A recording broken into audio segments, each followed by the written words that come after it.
As the series finale of Noelle Stevenson's She-Ra reboot has just aired, I believe it to be a fitting time to look back and see how the final episode of each version of the show, both the original and the reboot, unfolds.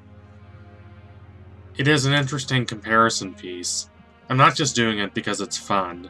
I mean, it certainly is fun, but it's also an interesting way to examine how the animated television landscape has changed significantly throughout the last 30 years, and for the better, if you ask me. But let's get right to it. Y'all didn't just click on this so you could listen to a rambling intro. Let's start with the new She-Ra. The 13th and final episode of its 5th and final season is called Heart Part 2. It is not the best named episode of the show. That would be the hilariously titled Save the Cat, which is the one where they save Catra, and a great reference to Blake Snyder's famous screenwriting guide. But it does work as a nice double reference to both the heart that Adora and Catra are trying to save from our villains, and to the hearts of Adora and Catra themselves. These hearts finally finding peace because they found each other. The episode itself is also excellent. Part of me is glad they didn't try to turn Horde Prime into this tragic, redeemable villain. Not because I'm necessarily opposed to that kind of character journey, quite the opposite, but rather because it allows more attention to be spent where it ought to be spent, on the central relationship of the show, which is between Catra and Adora, and focusing on Catra's journey to redemption and self-discovery. Horde Prime provides Adora with her dream of the future, with her and Catra being healthy and comfortable and together and hanging out with their friends and looking into the bright future that spreads out before them. But then, Horde Prime takes this away, revealing it to be nothing but a fantasy. It is up to Adora and Catra to make this fantasy into reality. They defeat the forces of evil, save the heart, come together, and then the entire group pledges to go on a road trip together. Everyone forgives Catra, the world is restored, and happiness is everywhere. It's the kind of conclusion you would expect a show with this much build-up to have. For the first time in a long time, everyone is satisfied and content and sure of themselves and ready to face the future. There are verdant fields and lovely rainbows. The devastation Horde Prime wreaked has been reversed. The bond between Catra and Adora has been healed. The rift between them bridged. I'm not sure if it is the best episode of the series, but it is definitely in the top 3 or 4, and Catra refusing to give up on Adora reminds you why Adora cares about her in the first place. When they were younger, Catra and Adora assumed that they would be by each other's sides for the rest of their lives. And that idea kind of fell to shambles when Adora switched sides, leaving Catra, who has always had a sort of inferiority complex because of Shadow Weaver's deleterious influence on the both of them in their home environment, leaving Catra with an assumption that Adora does not really care about her and just wants to play the hero. However, when Catra realizes how much of this is just not true, and how much of this just exists in her own mind, and how much Adora really does care about her, then Catra switches sides. It's a beautiful and fitting conclusion, and the relationship between the two of them is reforged stronger than ever. Now let's see how that compares with the 80s She-Ra. I'm not going to say as much about this because there really isn't as much to say. In the final episode of the 80s She-Ra, Adora's mount, Swiftwind, is going to have a baby with his mate, and he wants to go see her. However, Hordak captures his mate, and this is a major problem because if the baby is not born on a specific island, then this baby will not be a unicorn. Thankfully, She-Ra saves the day with the little fisticuffs, defeating Catra and Hordak, and saving Swiftwind's mate. She gives birth, but because the baby was not born on this specific island, it is just a regular old horse instead of a unicorn. The parents say that they don't care and that they love the baby either way, which would be a kind of sweet and reassuring message, except that at the very end of the episode, Adora calls on the power of Grayskull and instantly transforms the baby into a unicorn. This is our ostensibly happy ending, though it completely undermines the message the show had been going for. And that is how the 80s She-Ra ends. Now, on one hand, it's kind of disingenuous to compare these two because only one is an actual climax, but I still think the comparison is fair because not a lot of shows had actual climaxes in the 1980s, especially not children's animated shows. It wasn't like it is today. Through the comparison between these two shows, we can see how much the standards of animated television have changed over time. A lot of shows, not just animated ones, tended to end, to quote T.S. Eliot, they ended not with a bang, but with a whimper.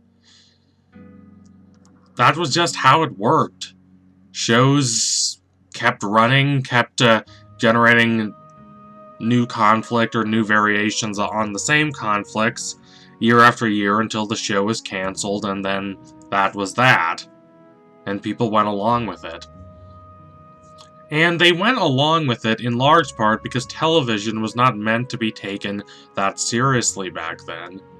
There were some genuinely interesting works of art made in those days, but nonetheless, television was considered the little brother to film. Things are different now, much different.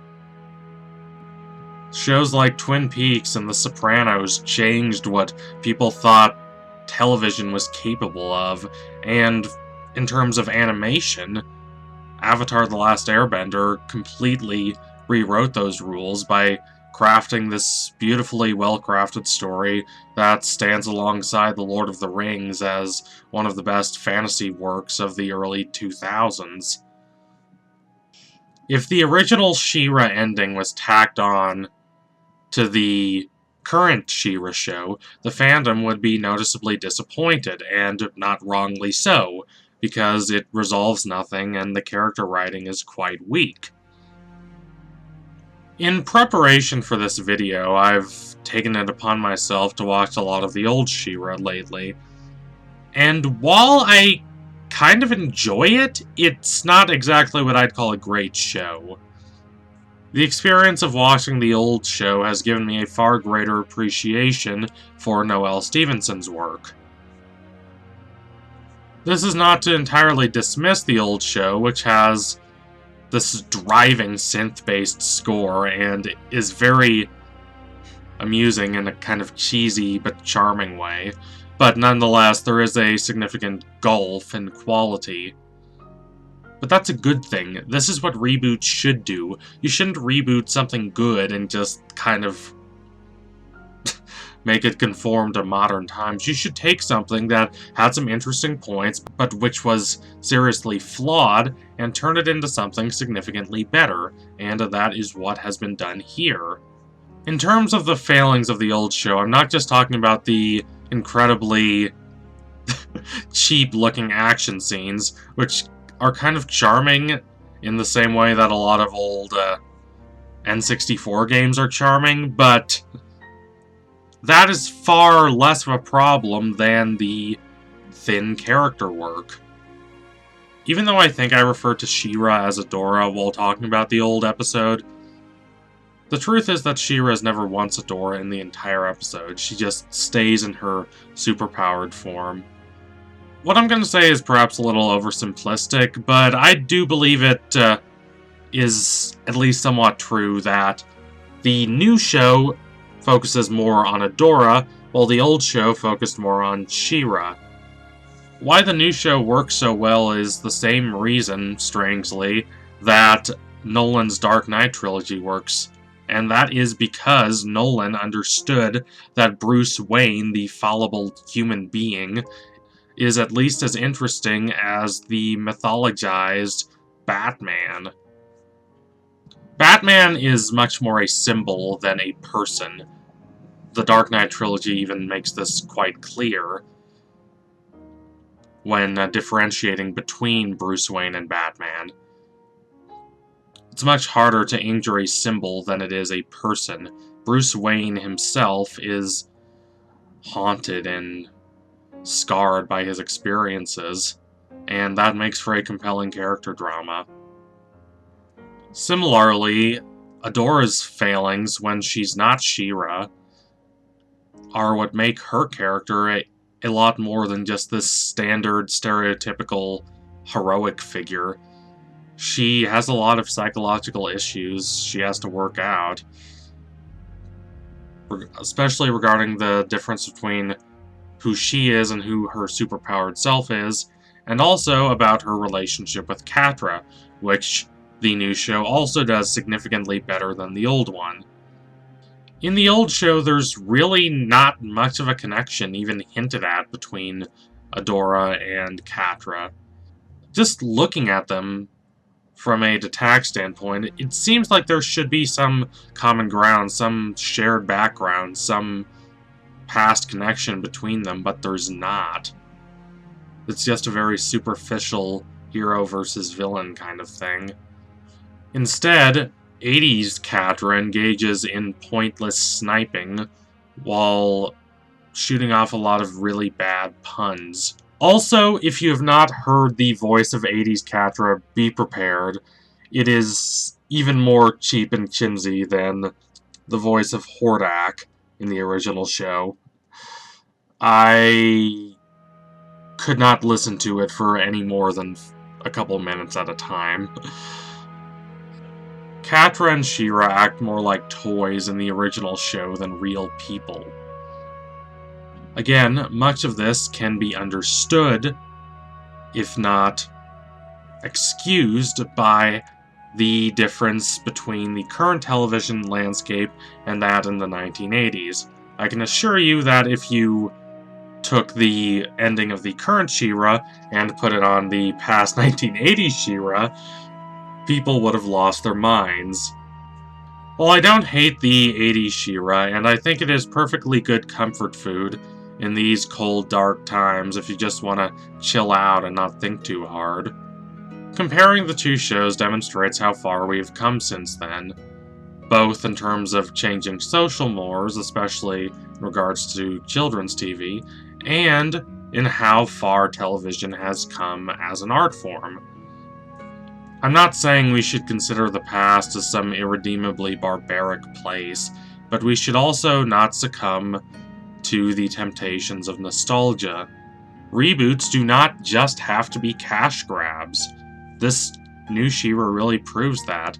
Noelle Stevenson and her team looked at a show that was beloved at the time and went about trying to recreate the way it made them feel, which, mind you, does not just mean pointless nostalgia pandering. It means taking a real look at the flaws of the show and trying to overcome them so that you get the sensation you got as a kid, even when you're an adult. The thing still holds up.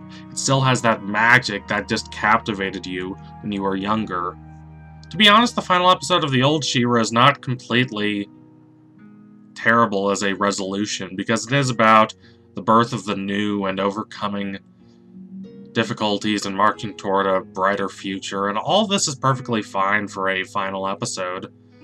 but it's just not as dramatically and thematically satisfying as the ending of the new She-Ra, which takes the promise of all that optimism and hope for the future and really delivers on it in a way that the old show didn't, and maybe, considering the standards of the time, couldn't. So thank you all for watching. If you liked what you saw today, don't forget to like, comment, and subscribe. Donate to my Patreon if you can and you want to see more videos like this. Go back and rewatch the new She-Ra from start to finish. It's really good. Also, if you haven't checked out the old show, I recommend doing so. At least watch a few episodes. They're very different, but you can definitely see where Noelle Stevenson built upon the foundation of the old show. The new show, I do think, is significantly better, but it doesn't mean the old show should be forgotten. Anyway, tune in soon for my next analysis. It will be coming soon. Thank you all again. Adios, comrades.